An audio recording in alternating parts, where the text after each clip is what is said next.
We're in Shanghai, standing on the waterfront area called the Bund. We'll be visiting the Shanghai World Financial Center, that big building with the hole in it. Candy is our guide, and she explained that the architect was Japanese, and the hole in it was originally a circle, but it was thought that it too strongly represented the Japanese flag, so it was changed. This is the observation deck, along the bottom of the hole.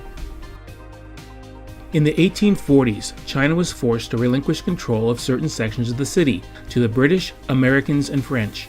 These areas were called concessions, and the distinctive architecture can still be seen today.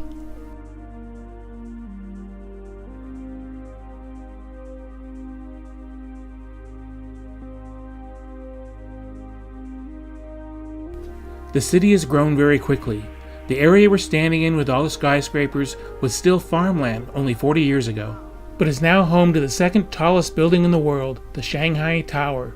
With 128 floors, it stands over 2,000 feet. As we were leaving, we noticed the streets were cleared of traffic, since tomorrow is the opening day of the China International Trade Expo, and dignitaries from all over the world would be arriving, including China's president. We're visiting the French concession area and a museum in a house that was built in the 1920s.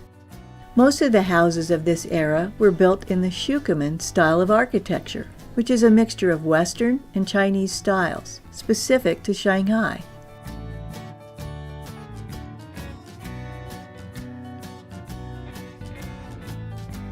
On our way to lunch, we passed some high-end retail shops, including this drone store, which we went in and looked around. One unique thing about the restaurant we went to was that they had cameras where you can watch the cooks in action.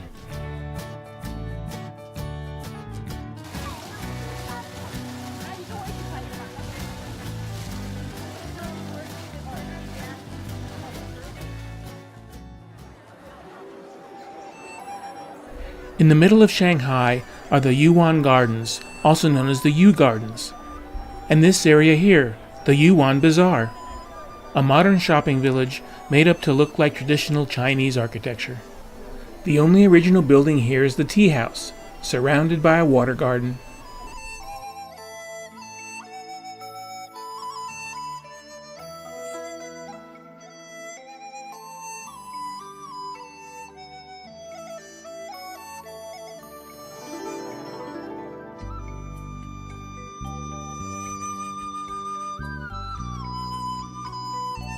These may look like dragons, but at the time they were built, only the emperor could use the image of dragons, so they were actually called snakes.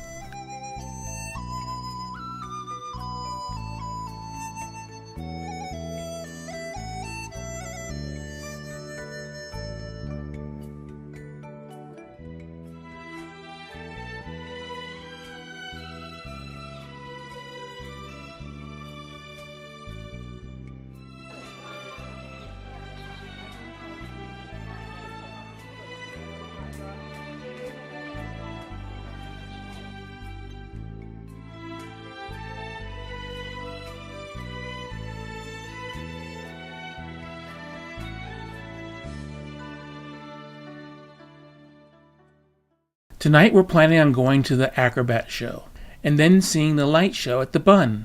But we got a WeChat from Candy that due to the trade expo, the light show is going to be starting early, and that we needed to get down to the Bund right away. With all the road closures, the fastest way was going to be renting bikes. There are bikes available on almost every corner, but it took us a while to find 3 that actually worked.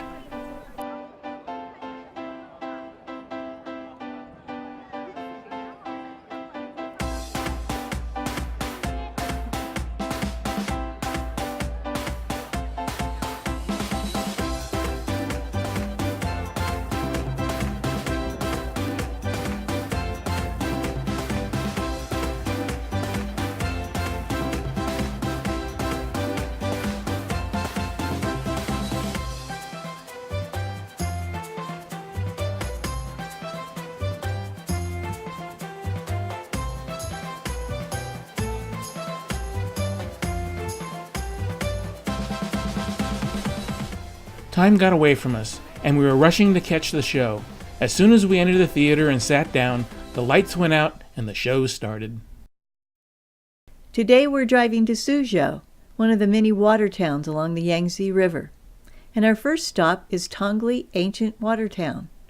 As we walked toward the entrance, we checked out some of the local vendors.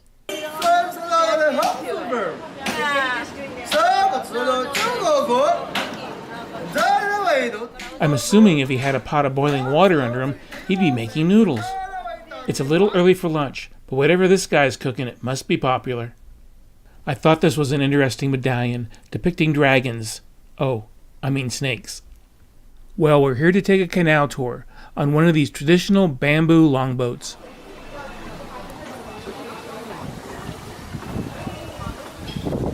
It's a little different how she's rowing, though. Yeah. Than the other lady. Among the 49 bridges in Tongli Town, there are 3 representing happiness, prosperity, and longevity. And it's a long-standing tradition to walk over the 3 of them during special events, such as weddings, birthdays, and especially New Year's.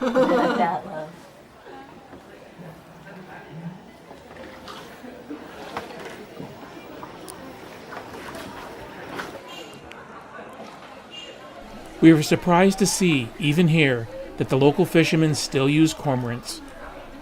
Well, it's getting close to lunch, and one of the things that we were able to try here is some of the oolong tea we missed out on in Hangzhou.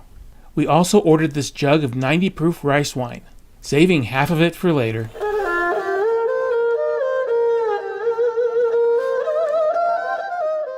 This instrument is called a erhu, and it only consists of 2 strings.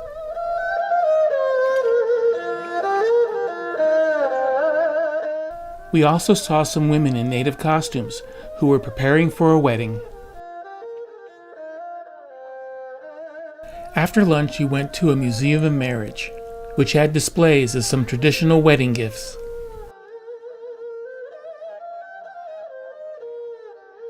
In one of the stores, we bought a paper cutting depicting the canals of Tongli Town, before visiting some of the gardens and homes in the area.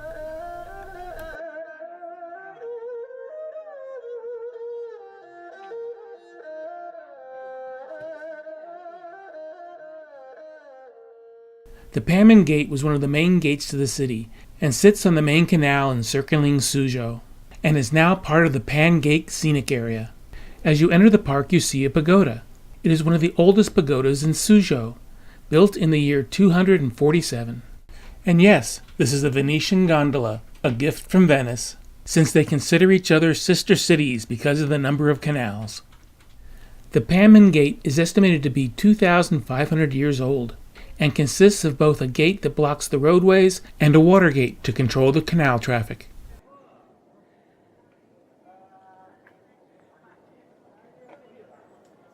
Without anything planned for the evening, Candy asked us if we wanted to hang out. We said yes, and she took us down to Shangtangji Street. She had been wanting chicken feet and wanted us to try some. Apparently this is one of her favorite places for them. So not wanting to wimp out on the opportunity, we split an order. The place was packed, and everyone had big plates of chicken feet in front of them. They were basically gelatinous skin and tendons. After gnawing on them, you just spit the bones out on the table.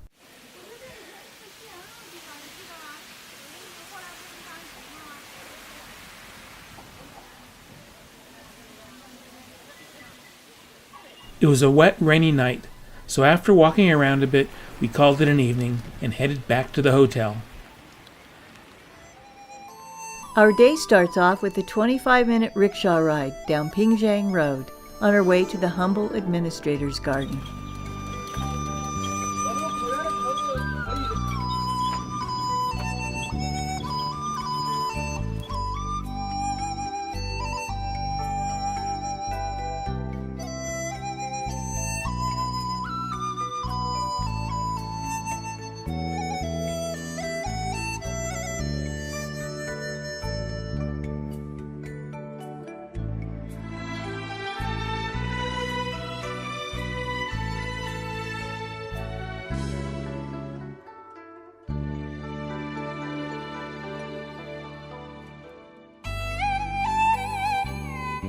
This is a natural stone, but when tapped on, it sounds like hollow metal. That sounds like a stone. When from another city, they ship from another city on the mountain.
While we were leaving the museum, we heard a bunch of school kids yelling and screaming. We said to Candy, "I'm sure glad we're not with that group." And she said, "You know what they're saying? Americans, Americans!" Ever wonder how they made silk? Well, we found out at this silk factory. These jars show the different stages of development of the silkworm, from egg to cocoon. The caterpillars only eat mulberry leaves. After they're about 42 days old, some are provided straw, others boxes, to spin their cocoons, which takes 3 to 8 days. There are 2 sizes of cocoons, singles and doubles. This lady, she controls the quality. These are better ones, the broken ones, the dirty ones, no good. At the same time, she separates the small ones from the big ones. Different size, different uses, so separate them. Next, we put them into hot water. We cook them to make them soft, so that we can find the beginning of the thread.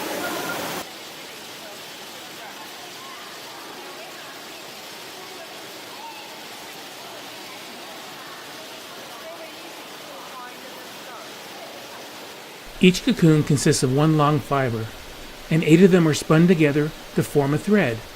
That thread is then wrapped onto a spool.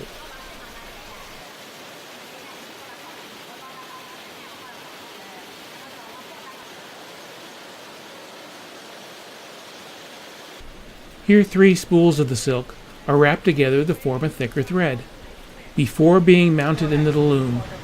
At this location, they're still using the old Descartes looms, in which the pattern is determined by holes punched in the cards.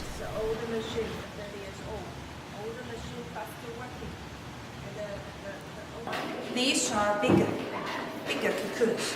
The lady breaks it. 2 pupils inside, twins. So only 5% are the doubles. Look, 2 inside. Take them out and stretch it. 10 doubles for a small layer. Then the lady will stretch the small layer again to a big one. And 10 small layers for a big one. So 1 big layer contains 100 doubles. Then we dry it and cut one side in the middle. 4 ladies stretch it again to make the stuffing of the quilts. Next, you have a try. Our lunch is always included in the tour and consists of more food than we can eat. But here's an idea of how much it would have cost if we were on our own.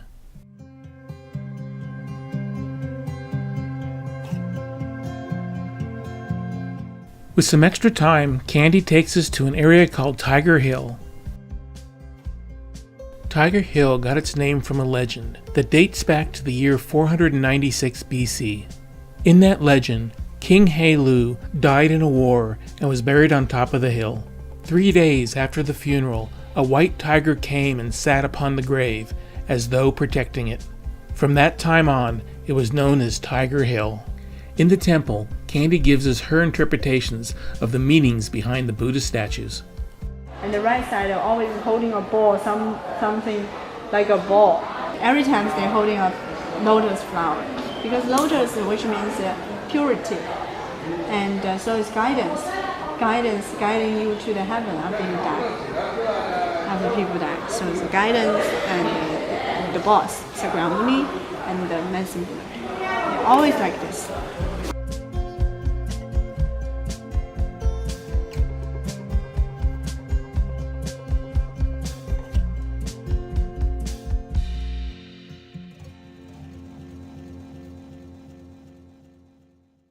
Getting back to the hotel, we start our happy hour early, having to finish our rice wine before we travel tomorrow. But there was more left in that bottle than we thought. Candy arranges for us to have a small tour. It includes a museum, a small concert, and a boat trip on the canal. The concert was a bit strange. We were the only ones there, and maybe it was just because we were drunk, but it seemed to be so bad, and we had a hard time keeping a straight face. I guess it's best for you to be the judge. 最美，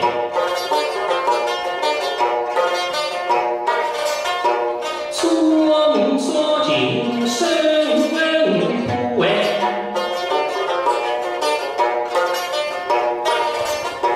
北北西呀西呀。half an hour later we were sure ready for that canal boat ride. It took us along the 7-mile-long Shangtang Canal, and the round trip took us 45 minutes. In the tunnel under the roadway, they had pictures lit up of different attractions of the area.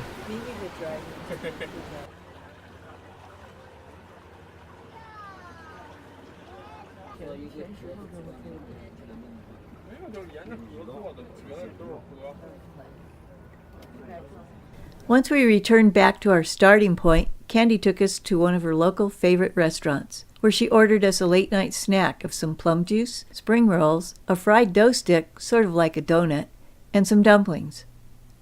We're able to sleep in a little bit before heading over to Master of Net's gardens. The rains have returned, so we spend a lot of time inside, but there's still plenty to see.